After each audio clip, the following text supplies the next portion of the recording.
aylangan soat milli qaytmas lahzaning soyasi. Hozir biz sizga soat haqidagi iqtibos orqali yaqinlashayotgan yangi yilda emas, balki yangi 2026-yilda Buxoro viloyati pedagogik mahorat markazida maxsus tayyorlangan ta'lim sifatini oshirishga xizmat qiluvchi zamonaviy xona haqidagi ma'lumotlarga qaratmoqchimiz. Mazkur laboratoriya xonasi maktabgacha ta'lim tashkilotining guruh modeli bo'lib, ushbu markazlar UNICEF xalqaro tashkilot tomonidan jihozlandi.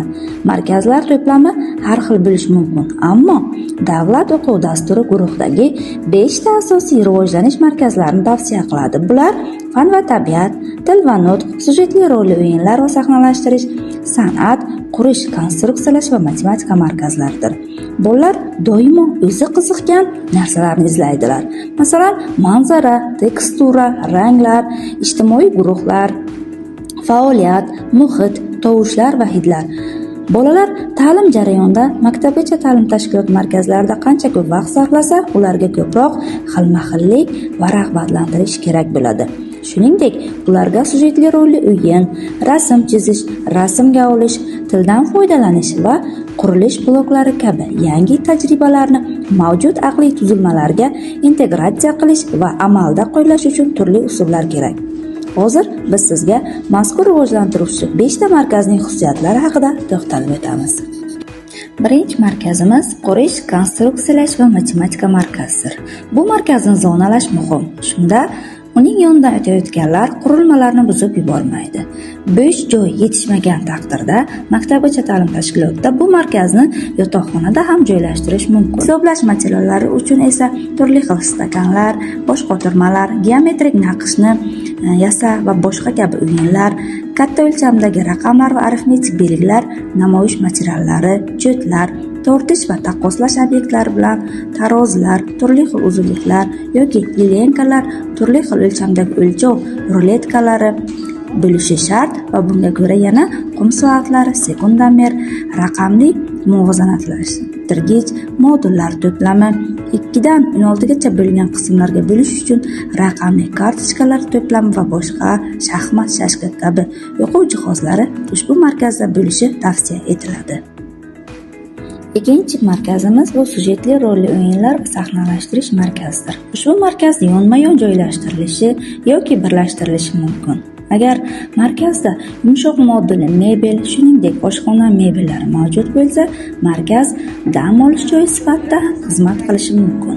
Ushbu markazda to'plamlar har bir kasbga yo'naltirilgan yoki o'yin o'ynash va teatr stollariga qarab har xil turlarga ajratilishi mumkin. Masalan, oila o'yinni o'ynash uchun chaqaloq qo'g'irchoqlar va ular uchun aksessuarlar, ko'rpa, so'rg'ich, shisha idish va boshqalar kerak bo'ladi.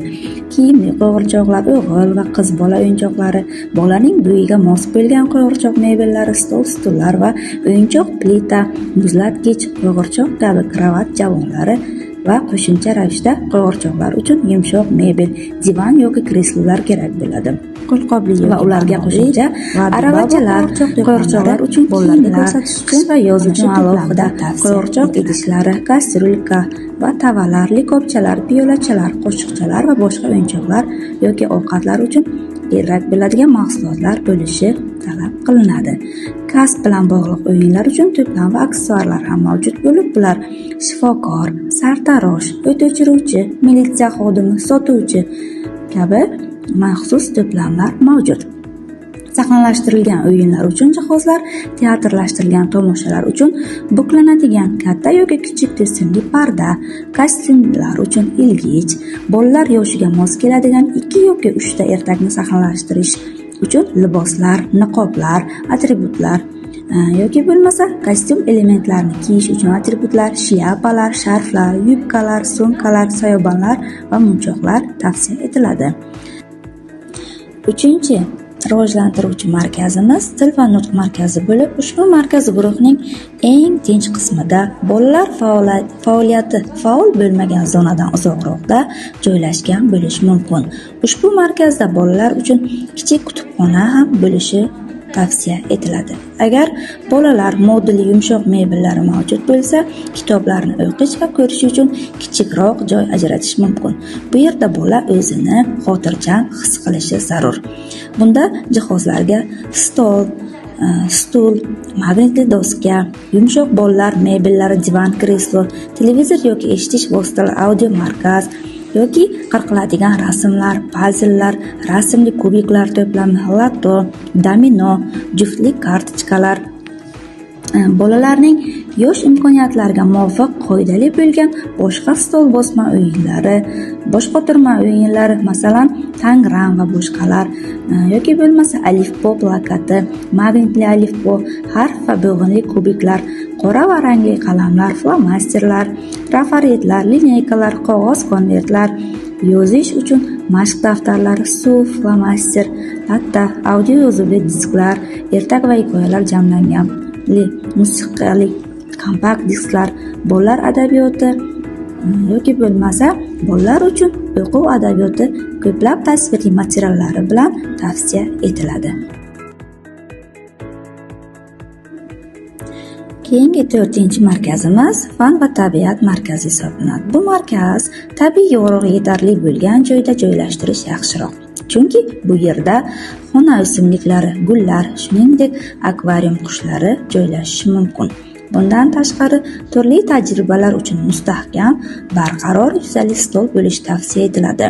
Bunga kerakli materiallar uchun biz hozirgi namunani aytib o'tamiz. Ya'ni bunda tadqiqot uchun turli obyektlar to'plami, toshlar, dengiz chig'anoqlari, qarag'ay g'uddasi, minerallar, gazlamalar, urug'lar, o'simliklar, gerbariy va boshqa to'plamlar yoki bo'lmasa kattalashtiriladigan oynalar, lupalar, mikroskop, magnitlar to'plami, tajriba uchun to'plamlar, tarozilar yoki bolalar uchun xavfsiz termometrlar, qum soati, sekundomer, o'lchov stakanlari to'plamlari, ob-havo taqvimi, globus, geografik xaritalar, bolalar atlasi, tasvirli o'quv kitoblari, plakatlar, rasmlar ushbu markazda joylashtirilishi tavsiya etiladi.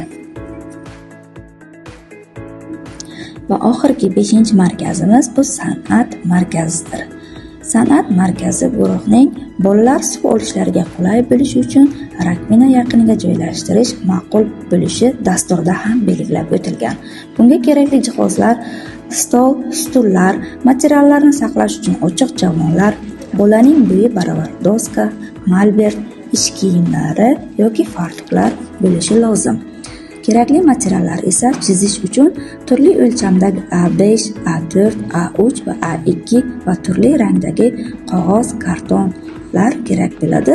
Rasm chizish uchun albomlar, akvarel uchun qog'oz, mumli qalamlar, pastellar, qora va rangli qalamlar, markerlar, flomasterlar yuviladigan yoki asosli holda bo'lishi talab qilinadi. Shuni esda tutish kerakki, ushbu ro'yxat taxminiydir va uni to'liq to'ldirish shart emas. Boshqa tomondan, har bir mintaqa va maktabgacha ta'lim tashkilotining mintaqaviy komponentining o'ziga xos xususiyatlariga ega rivojlanish markazlarini jihozlashda aynan shularni e'tiborga olish tavsiya etiladi.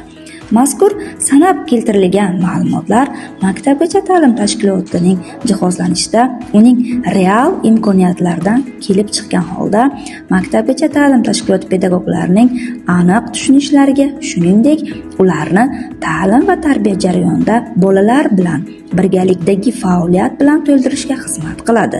Shu bilan birga barcha materiallar bolalarning yosh imkoniyatlariga mos kelishi kerakligini esda tutish kerak.